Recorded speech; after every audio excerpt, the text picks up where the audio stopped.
नमस्कार दोस्तों, स्वागत है आपका स्टडी फॉर सिविल सर्विसेज में। वीडियो को पूरा देखिए। कोई भी आपका फीडबैक है, कोई सजेशन है, तुरंत वीडियो में कमेंट करके जरूर बताइए। अच्छा लगे तो वीडियो लाइक जरूर कर लीजिए और ऐसे वीडियो लगातार फ्री में पाने के लिए चैनल को तुरंत सब्सक्राइब कर लीजिए और बेल आइकन को जरूर टैप कर लीजिए ताकि आगे भी सारे वीडियो आपको मिलते रहे। यूट्यूब में फॉलो करते हैं तो प्लीज ये वाला फ्री टेलीग्राम चैनल जरूर ज्वाइन कर लीजिएगा। सारे नोटिफिकेशन, सारे अपडेट यहीं पे आते हैं, ध्यान रखिएगा। स्टडी फॉर सिविल सर्विसेज का कोई भी पेड ग्रुप अगर आपको ज्वाइन करना है तो सिर्फ 856480560660897423864455 यही नंबर है हमारे, सिर्फ जहां पे कॉल या व्हाट्सएप कर सकते हैं। इंस्टाग्राम पे हमारा पेज जरूर फॉलो कर लीजिएगा, स्टडी फॉर सिविल .सर्विसेज है। ट्विटर पे हमको जरूर फॉलो कर लीजिएगा, @study for civil। आज के इस वीडियो में हम मॉडर्न इंडियन हिस्ट्री के टॉपिक को कंटिन्यू रखते हुए डिस्कस करेंगे इंडिया का एजुकेशन सिस्टम कैसा था ईस्ट इंडिया कंपनी के रूल के टाइम पे। तो दो पार्ट में हम ब्रिटिशर्स का रूल देखते हैं। एक पार्ट में आता है कंपनी रूल, फिर आता है क्राउन रूल। तो हम देखेंगे कंपनी रूल के समय में किस तरीके से एजुकेशन डेवलप हुई थी। तो चलिए आगे बढ़ते हैं और क्वेश्चन के फॉर्म में इस पूरे टॉपिक को कवर करते हैं। हमारा क्वेश्चन कह रहा है, right a short note on the development of education under company rule. Company शासन के अधीन शिक्षा के विकास पर एक संक्षिप्त टिप्पणी लिखिए। तो हम बताएंगे कि ब्रिटिश रूल के अंदर एजुकेशन दो फेजेस में डेवलप हुई थी। पहला फेज था कंपनी रूल का, फिर था क्राउन रूल। तो जैसा हमने पढ़ा हुआ है कि 1773 के चार्टर एक्ट के बाद से कंपनी रूल आना शुरू हो गया था, कंपनी का दबदबा बन गया था। और ये पूरा कार्यक्रम इनका चलता है 1857 की क्रांति तक। फिर 1858 में आता है क्राउन रूल। तो 1773 से लेकर 1857 के बीच में किस तरीके से एजुकेशन का, शिक्षा का विकास हुआ था, हम इसको देखते हैं। तो सबसे पहले हम देखेंगे कि प्रारंभिक 60 वर्षों तक ईस्ट इंडिया कंपनी सिर्फ एक प्रॉफिट मेकिंग कंपनी थी। ये कमर्शियल कंपनी थी, इसका काम केवल लाभ बनाना था, ट्रेड करना था। लेकिन फिर धीरे से इसने इंडिया की पॉलिटिक्स में इंटरेस्ट लेना शुरू कर दिया और इन्होंने फिर धीरे धीरे करके अपना शासन जब बनाया, इन्होंने पुलिसिंग अपनी लाई, फिर उसके बाद इन्होंने अपना रेवेन्यू सिस्टम लाया। तो एक तरीके से इन्हें सबसे लोएस्ट लेवल पर इन्हें ऑफिशियल्स की ज़रूरत थी। तो जो हाई लेवल हुआ करता था उस पर तो ये अपने ब्रिटिश ऑफिशियल्स रखा करते थे, पर एकदम लो लेवल पर इन्हें जो जिसे हम सरकारी बाबू कह सकते हैं उसकी ज़रूरत थी। तो इसके लिए इन्होंने सोचा कि यहाँ पे इंडियंस को अपॉइंट किया जाए। अब क्योंकि इंडियंस उस टाइम पे इंडिया के लोगों के पास खाली ट्रेडिशनल नॉलेज हुआ करती थी और इनके पास वैज्ञानिक ज्ञान नहीं था इस तरीके का, तो फिर इन्होंने इंडियंस को वैज्ञानिक ज्ञान देने के लिए, जिससे इंडियंस इनके काम आ सके, ऐसी एजुकेशन सिस्टम लाया। तो इनका एजुकेशन सिस्टम लाने का एम इंडिया को डेवलप करना कतई नहीं था। इनका मेन एम था कि ये अपना काम निकलवा सके, एकदम लोएस्ट लेवल पर ये इंडियंस को अपॉइंट कर सके अपने जो नए नए ऑफिस सेट हो रहे हैं उनके काम को चलाने के लिए।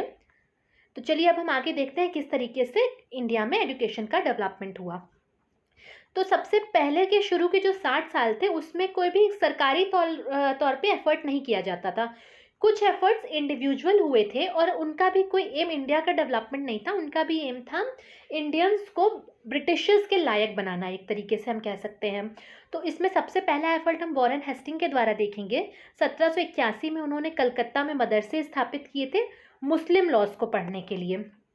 फिर जॉनथन डक्कन ने 1791 में संस्कृत कॉलेज बनाए थे। बनारस में संस्कृत कॉलेज उन्होंने बनाया था हिंदू कानूनों और दर्शन के अध्ययन के लिए, यानी हिंदू लॉज और फिलॉसफीज के लिए।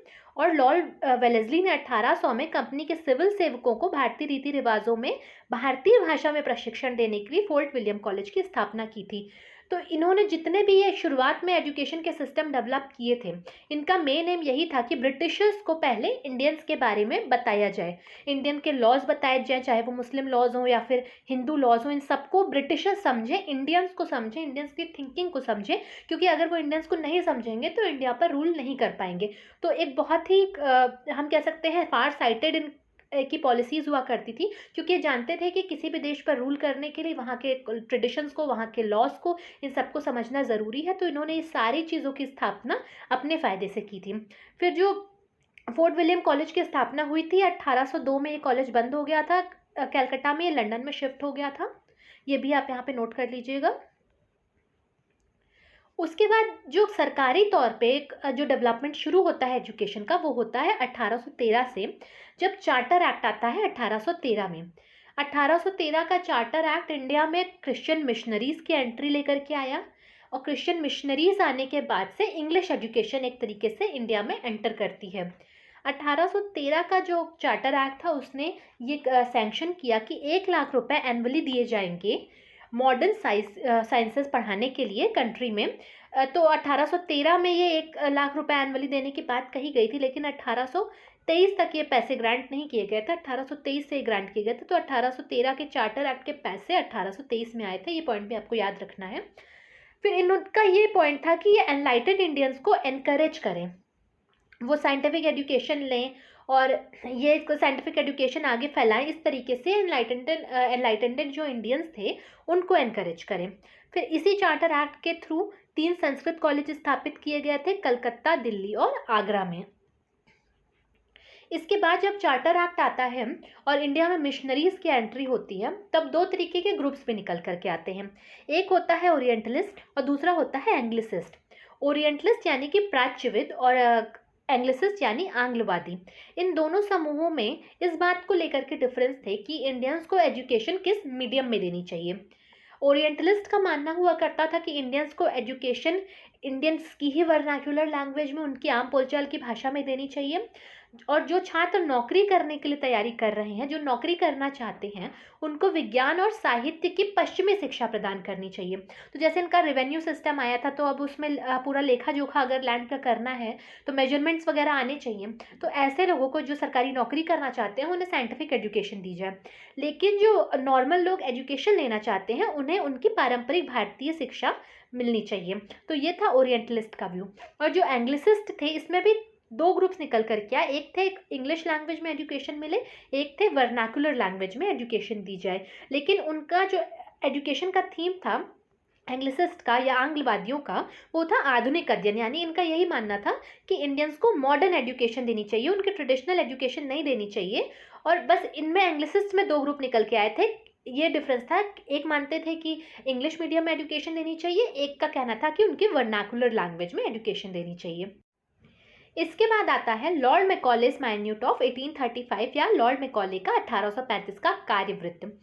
तो जैसा कि हमने अभी पिछले स्लाइड में देखा कि एंग्लिसिस्ट में भी 2 ग्रुप्स निकल के आए थे। एक था जो वेस्टर्न एजुकेशन इंग्लिश मीडियम में प्रमोट करता था, एक था जो वर्नाकुलर मीडियम में प्रमोट करता था।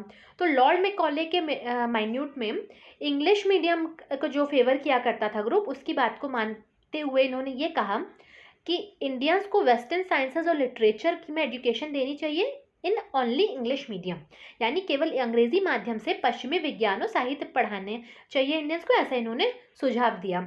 और लॉर्ड मैकॉले का ये मानना था कि हमारे जो इंग्लिश लोगों का ट्रेडिशन है, जो इनका लिटरेचर है, जो इनकी नॉलेज है, वो इंडियन नॉलेज से, इंडियन ट्रेडिशन से काफ़ी ऊंची है। और इंडियंस को अब वेस्टर्न चीज़ें सीखनी चाहिए। वो मतलब एक तरीके से इंडियन जो ट्रेडिशन था, ट्रेडिशनल नॉलेज थी, उसको बहुत इन्फीरियर समझा करते थे लॉर्ड मैकॉले। और इनके कई स्टेटमेंट भी आपको ऐसे पढ़ने को मिल सकते हैं। इन्होंने कहा है कि हम इंडियंस को इस तरीके से एजुकेशन देंगे कि पूरा अपना एजुकेशन सिस्टम इंडियंस भूल जाएंगे। तो इस तरीके का स्टेटमेंट भी था। मतलब ये अपने जो ब्रिटिश एजुकेशन सिस्टम था इसको बहुत सुपीरियर मानते थे और इंडियंस को बहुत इन्फीरियर समझा करते थे। और मैकॉलेस माइन्यूट को फॉलो करते हुए गवर्नमेंट ने कुछ गवर्नमेंट स्कूल्स खोले और कॉलेजेस खोले इंग्लिश मीडियम में एजुकेशन देने के लिए। और ये पूरा जो इनका कार्यवृत्त था, जो माइन्यूट था, ये डाउनवर्ड फिल्ट्रेशन थ्योरी पर आधारित था। इनका ये कहना था कि हम जो एक एलाइट सेक्शन है सोसाइटी का और जो मिडिल क्लास सेक्शन है, हम इसको एजुकेशन देंगे और फिर ये एजुकेशन फिल्टर होके एकदम निचले तबके तक पहुँचेगी। पर ये पूरी तरीके से फेल हो गया क्योंकि एजुकेशन एकदम लोएस्ट लेवल तक नहीं पहुँच पाई। कुछ अलाइड ग्रुप्स ही, कुछ अलाइड लोग ही एजुकेशन को पा सके और वो आगे बढ़ सके। और ये माइन्यूट का जो सिस्टम था, ये डाउनवर्ड फिल्ट्रेशन थ्योरी जो थी पूरी तरीके से फेल कर गई। उसके बाद आते हैं जेम्स थॉमसन के एफर्ट्स। तो 1843 से 53 के बीच James Thomson north west province में लेफ्टिनेंट गवर्नर हुआ करते थे। और उन्होंने जो नए राजस्व और लोक निर्माण विभाग बने थे, उसमें लोगों को नियुक्त करने के लिए उन्हें प्रशिक्षित कर्मियों की ज़रूरत थी, जो प्रशिक्षित लोग हुआ करें, जो जिन्हें वो अपॉइंट कर सके अपने डिपार्टमेंट से, ऐसे लोगों की ज़रूरत थी। तो उन्होंने वर्नाकुलर लैंग्वेज में और विलेज लेवल पर शिक्षा की योजना को विकसित किया। और इन स्कूलों में क्षेत्रमति और कृषि विज्ञान की शिक्षा दी जाती थी। क्योंकि देखिए, लोक निर्माण विभाग यानी PWD डिपार्टमेंट और रेवेन्यू डिपार्टमेंट। तो इसमें इसमें क्षेत्रमति यानी कि अब आपको रेवेन्यू के लिए पूरा लैंड का ब्यौरा रखना पड़ेगा, तो उसके लिए आपको मेंसुरेशन या क्षेत्रमति की नॉलेज होनी चाहिए। उसके अलावा रेवेन्यू से रिलेटेड है तो आपको एग्रीकल्चर की भी नॉलेज होनी चाहिए। तो एग्रीकल्चर और मेंसुरेशन में इन्होंने एजुकेशन देना शुरू किया विलेज लेवल पर। और विलेज में क्योंकि इंग्लिश उस टाइम तक इतनी डेवलप नहीं थी, तो इन्होंने वर्नाकुलर लैंग्वेज में एजुकेशन सिस्टम को डेवलप करने की बात कही। लेकिन इनका भी कोई एम ये नहीं था कि इंडियंस को डेवलप किया जाए, इनका भी मेन एम था कि ब्रिटिशर्स के लिए अच्छे कर्मचारी ये बनाएं, ब्रिटिश ऑफिशियल्स को अच्छा जो क्लर्क लेवल का सपोर्ट है इंडियंस के रूप में, एजुकेटेड इंडियन के रूप में मिल सके। और नॉर्थ वेस्ट प्रोविंस, और आप अगर देखें ये पाकिस्तान वाला जो एरिया हुआ करता था जब इंडिया का ये पार्ट था, उसको ये बफर स्टेट की तरह कंसीडर किया करते थे। और बफर स्टेट में ये ज़्यादा डेवलपमेंट नहीं चाहते थे। इन्होंने इंडिया में लोगों को डेवलप किया है, इंडिया में डेवलपमेंट हुआ है इनके एजुकेशन सिस्टम की वजह से एक टाइम के बाद आकर के। लेकिन अभी भी जो नॉर्थ वेस्ट साइड वाला इलाका है, अगर आप देखेंगे अफगानिस्तान वगैरह, तो एजुकेशन के मामले में इतना डेवलप नहीं हो पाया है, क्योंकि ब्रिटिशर्स की पुरानी पॉलिसीज़ उनको इस तरीके से फेल करती चली गई। उसके बाद हम Magna carta of India education यानी कि वुड्स डिस्पैच को देखें। इससे पहले मैं आपको इन्फॉर्मेशन देना चाहती हूँ कि स्टडी फॉर सिविल सर्विसेज के पेड ग्रुप्स स्टार्ट है। आप नीचे दिए गए नंबर पे कांटेक्ट करके इन पेड ग्रुप्स के बारे में जानकारी ले सकते हैं, इन्हें ज्वाइन कर सकते हैं। इन सारे वीडियोज़ की PDF आपको इन पेड ग्रुप्स में प्रोवाइड कर दी जाएगी। इसके साथ ही साथ आपको 1-to-1 गाइडेंस के through mains answer writing practice भी कराई जाएगी, आंसर्स रिव्यू भी किए जाएंगे। आपकी प्रिपरेशन अनदर लेवल हो जाएगी। नीचे दिए गए नंबर पर कॉन्टैक्ट करें, ग्रुप्स को ज़रूर ज्वाइन करें। तो चलिए अब हम डिस्कस करते हैं वुड्स डिस्पैच या 1854 का वुड का प्रेषण।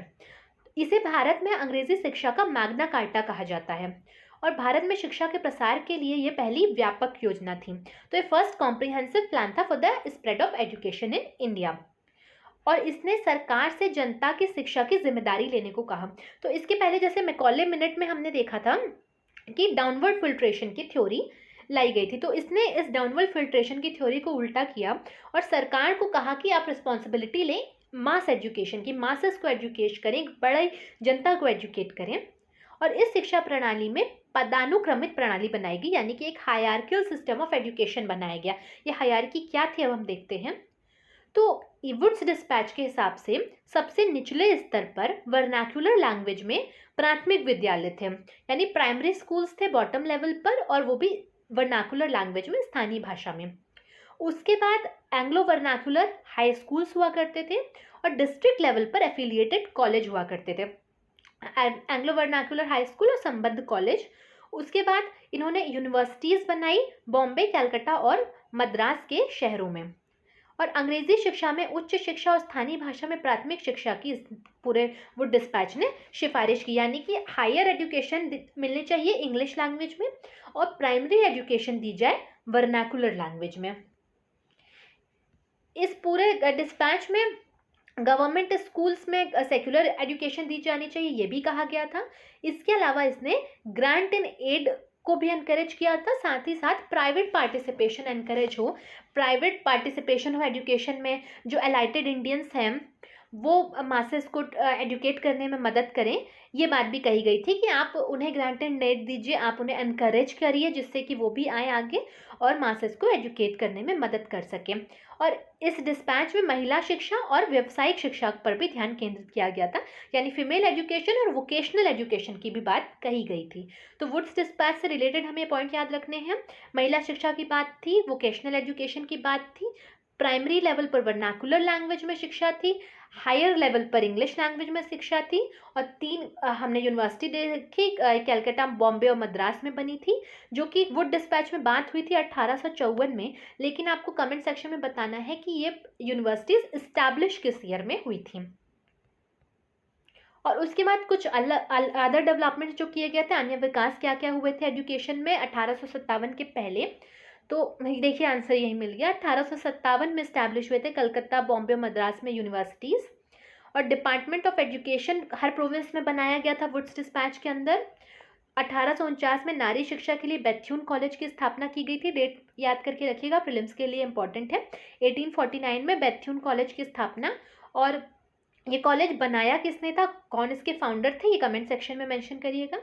और उसके बाद पूसा में कृषि विद्यालय और रुड़की में इंजीनियरिंग स्कूलों की स्थापना की गई थी। तो रुड़की का जो आईआईटी रुड़की है, रुड़की, ये याद रखिएगा कि इंजीनियरिंग कॉलेज रुड़की में इंग्लिश का टाइम से था, जब ब्रिटिशर्स इंडिया में रूल किया करते थे तब से। तो इसी के साथ हमने एजुकेशन सिस्टम इंडिया का देखा 1857 के पहले का। अब हम अगले वीडियो में डिस्कस करेंगे 1857 के बाद जब कंपनी रूल आता है तो फिर एजुकेशन सिस्टम किस तरीके से डेवलप होता है। इसके बाद फिर हम देखेंगे कि 1947 के बाद की भी कुछ सरकार की पॉलिसीज़ देखेंगे कि कौन सी सरकार पॉलिसीज़ लेकर के आई थी एजुकेशन के डेवलपमेंट के लिए। तो बने रहिएगा चैनल के साथ, मिलते हैं नेक्स्ट वीडियो में। Thank you for watching.